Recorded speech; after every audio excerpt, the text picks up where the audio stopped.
Pasuko na din ako, ang laki na ng gastos ko sa derma. Pang tatlong derma ko na, pag itong Isotret, biniko ako. Suko na talaga ako. Nako, talaga nakakasuko ang acne. Pero alam mo, ang may advice ko lang sa'yo, huwag kang sumuko dahil kailangan ay gawin mo talaga ang lahat para sa iyong acne, 'di ba? Para mabalik yung kumpiyansa mo sa sarili mo.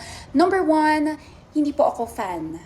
Yes, I'm not fan of any isotretinoin or mga Accutane, Acnitrex, pero hindi natin pwedeng kontrahin kung yan po ang nirecommend sa inyo. Yan, hindi kasi kami nagre-recommend dito ng isotret. Since I am not a doctor, I am a professional advanced physician and skincare specialist. So, kanya-kanya po yan kung paano namin inaalagaan ng mga acne. Depende po sa nag-recommend sa inyo niyan. Pero yun nga, kailangan kasing i-check mo na yung health mo kasi hindi siya maganda for the kidneys, for the liver, yung isotret. Kaya kailangan magpa-lab test ka, blood test, ayan. Importante yan bago ka mag-take niyan. For sure, bago ka naman pinag-take niyan, baka chinek mo na yung iyong health, 'di ba? So, very important 'yan. But for me, based on my experience ko, akong tatanungin mo with isotretinoin, mga Accutane, Acnitrex, ganyan. When I was a teenager, pinakita po before na nag-acne ako, parang nag-post kami before.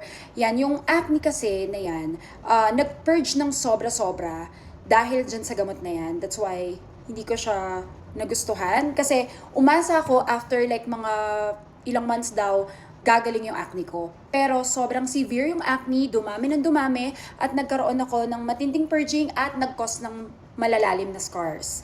That's why nagkaroon ako ng insecurities because of that scars. Kaya naman, napaggastos ng husto dahil sa treatment ng scars, yung malalalim. Though okay na ngayon, pero matindi yung pinagdaanan talaga sa peklat. That's why hindi ganun yung atake namin dito or yung pagtitreat namin dito ng acne.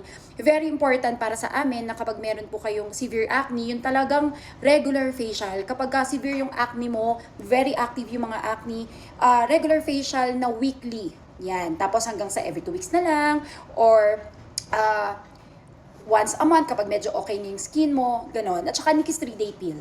Ayan. Very important na treat talaga yung acne with proper skincare products and proper treatment. Kasi kapag may tinitake ka lang na oral katulad po niyan, kasi kadalasan naririnig ko sa mga patients po namin na pinagtitake niyan, walang ginagawa sa skin nila, kundi pinagtitake lang sila niyan.